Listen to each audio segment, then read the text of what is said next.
Pronto? Então, teorema do valor médio dela passada. Seja A e B reais. Está enquadrado aqui, ó. Está aparecendo? Sejam A e B reais com A menor do que B. E F uma função. Né? Se, tá? Se, primeiro, F é contínua em AB e F é diferenciável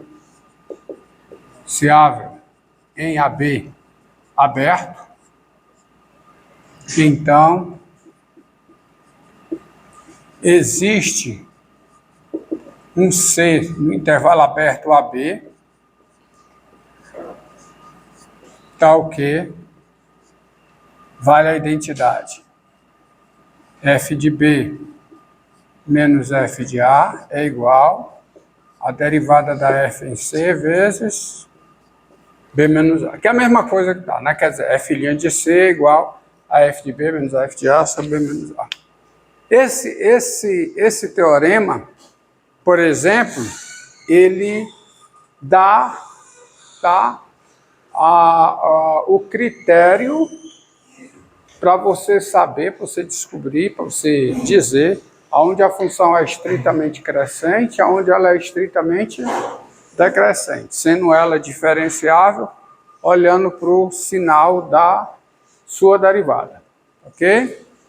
Só que tem várias aplicações para esse teorema. Tem uma outra aqui. É o seguinte. Sejam L um número real e F uma função, tá? L um número real e F uma função. Se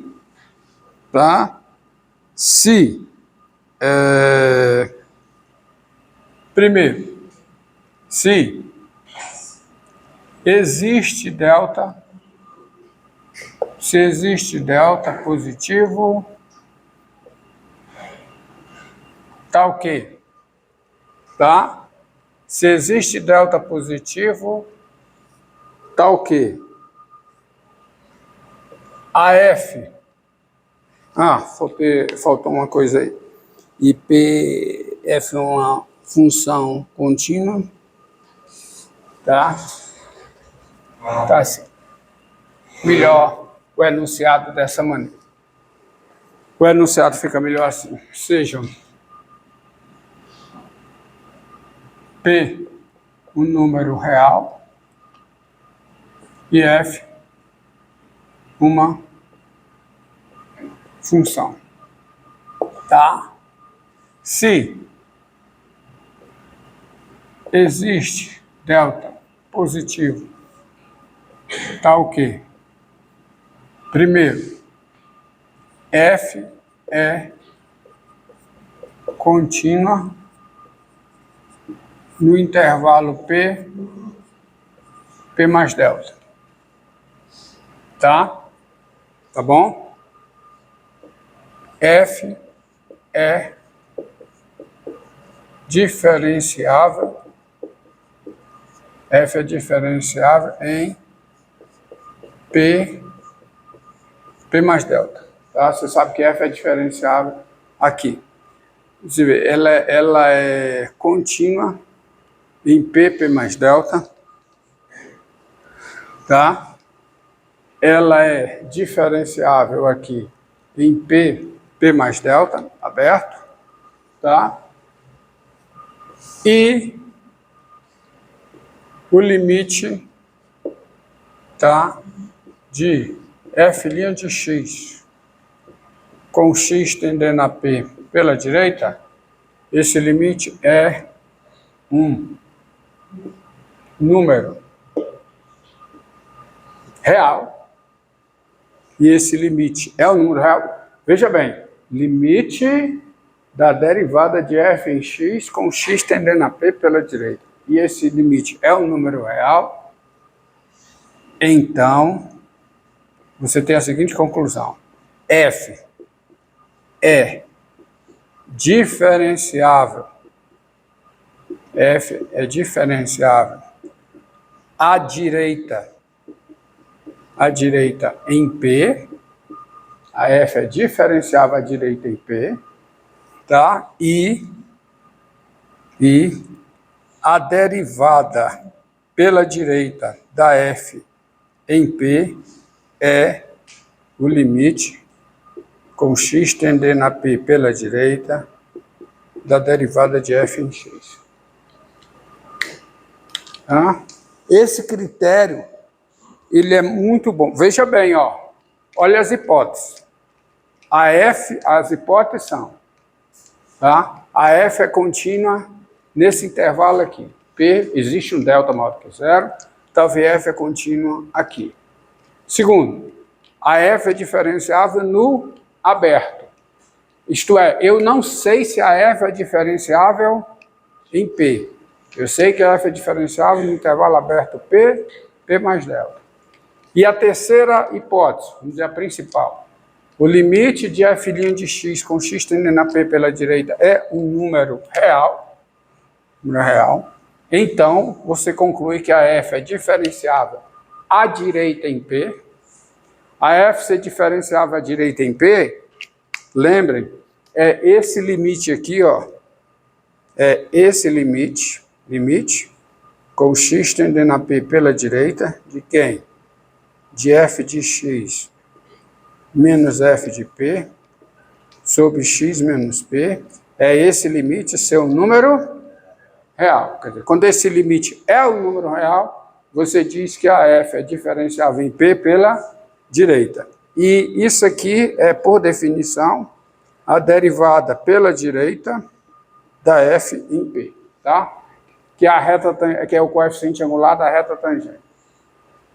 Então, vamos à prova desta proposição. Vamos à prova desta proposição. Esse resultado, vocês verão numa aplicação que ele é muito útil. Ele é muito útil por quê? Porque nessa situação, para concluir a diferenciabilidade da f em P, eu não preciso ir para o limite do quociente de Newton da f em P. Eu vou para o limite de quem? Da derivada.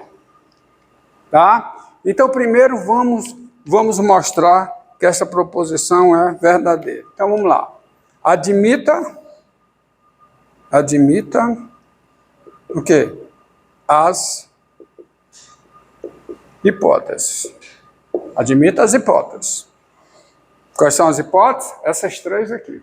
Existe um delta maior do que zero, tal que f é contínua nesse intervalo, f é diferenciável nesse, e o limite de f' de x é um número real, com x tendendo a P pela direita. Tá? Repare que isso aqui, em princípio, tem nada a ver com isso. Que a diferenciabilidade pela direita da f em P é esse limite ser um número real. O que esse teorema está dizendo é que se a derivada tem limite pela direita em P, o limite pela direita em P da derivada é a derivada pela direita em P. É a derivada direita em P. Tá? Então, admita as hipóteses. Então, primeira coisa. Da admissão das hipóteses, pela terceira hipótese aqui, dado epsilon maior do que zero, dado epsilon positivo, tá filmando aí?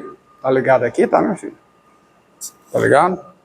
Dado epsilon positivo, existe um delta 1 positivo, tal que vale a seguinte implicação. X no domínio da derivada e x menos p em módulo. X menos p em módulo não. Desculpa. E x menos p maior do que 0, menor que ΔI, porque é o limite pela direita. Isso implica, tá? Só organizar. Admito as hipóteses. Então, daí,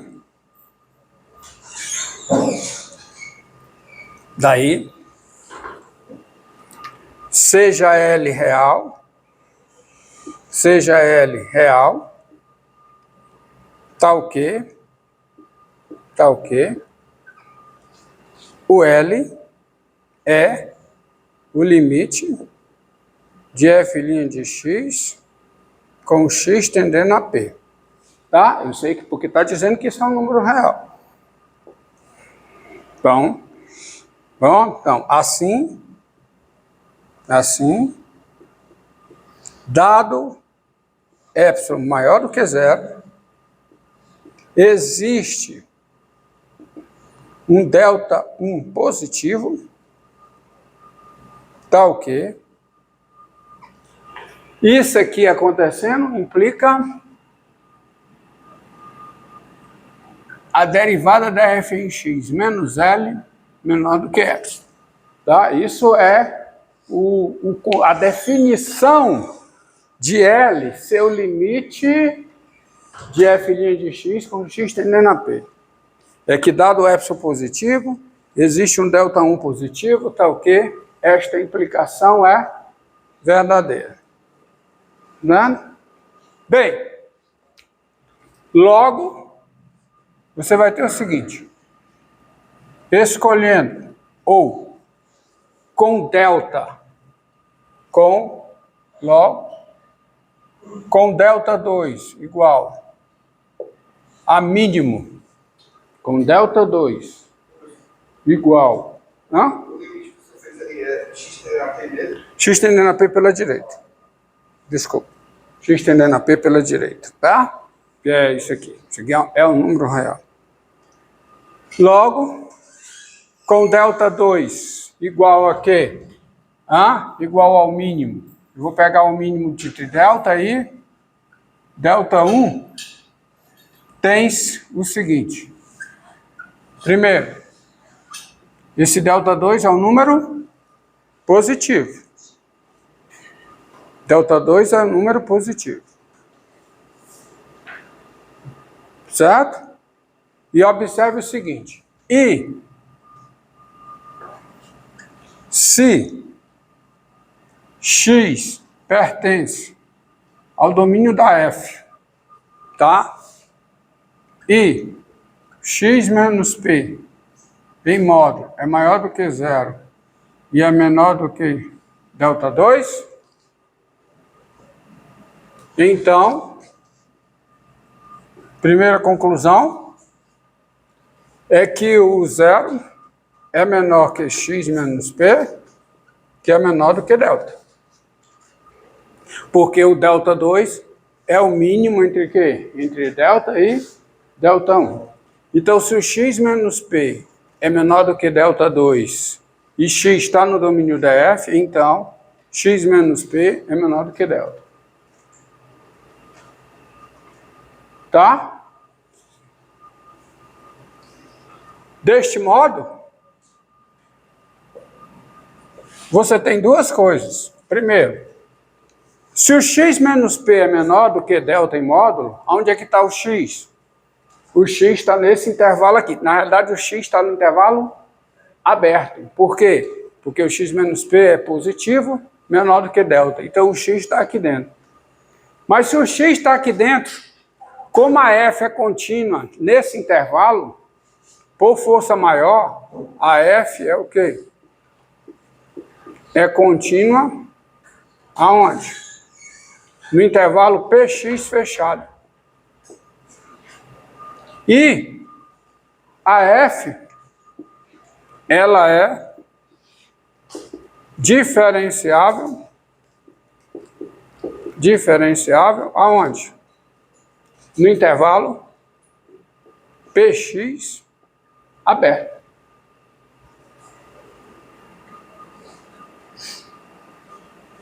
Correto? Porque ela é diferenciável nesse intervalo, como o x está aqui dentro. A f é diferenciável no px aberto. Como o x está aqui dentro, a f é contínua no px fechado. Essas são as hipóteses no intervalo px do teorema do valor médio, que é esse teorema aqui. Tá? Então, qual é a conclusão? Qual é a conclusão? É o seguinte, é que assim, daí, existe o quê? O que é que diz? Existe um C no intervalo aberto Px, tá o quê? Tá o quê? Exatamente. O f de x menos o f de p sobre o quê? Sobre x menos p. Isso é igual à derivada da f em C. Agora, observe o seguinte. O C está no intervalo Px. Como a distância de x a P é menor do que o ΔH2, a distância de C a P também é menor do que ΔH2. Não é? Porque você tem, olha aqui, desenho mesmo. Está aqui o P, vamos dizer aqui, ó. Está aqui o P. Está aqui o P mais delta. Onde é que está o X? O X, na verdade, é o ΔH2. Ó. ΔH2. Tá certo? O ΔH2 é o mínimo. Então, se o X está aqui, o C está aqui. Então, a distância de C a P é menor do que ΔH2. Portanto, é menor do que delta. Então, como C, tá certo? Conclusão. Logo, você tem duas coisas. Logo, o C vai estar no domínio da F'. O C vai estar no domínio da F'. Por quê? Porque o C está aqui dentro. O C está dentro desse intervalo. Porque a distância de C a P é positiva e menor do que delta. E o C menos P é maior do que zero e menor do que delta. Então você vem para esta implicação aqui, ó. Olha, o C está do domínio da F' e a distância de C a P é maior do que zero e menor do que delta. Ou seja, é menor do que delta, mas é menor também do que ΔH1, porque o ΔH2, tá bom? É o mínimo entre delta e ΔH1. Então é isso que interessa. Tá? O que dá o seguinte. Quem vai ser isso aqui, ó? F de x menos f de p sobre x menos p menos L. Isso aqui vai ser o quê? Vai ser a derivada da f em, p, em C menos L. Acontece que se o C está aqui, tá certo? No domínio da F', né? E o C menos P é menor do que ΔH1, F' de C menos L é menor do que epsilon. Ou seja, isso aqui é menor do que epsilon. Então, olha o que eu tenho. Olha o que eu tenho. A partir das hipóteses, eu concluí o seguinte. Se o x está aonde? No domínio da f. E x menos p em módulo. Primeiro, eu concluí a partir das hipóteses o seguinte, que existe um ΔH2 positivo, tal que, se o x está no domínio da f e x menos p é maior do que zero e menor do que ΔH2, então esse quociente aqui menos L é menor do que epsilon.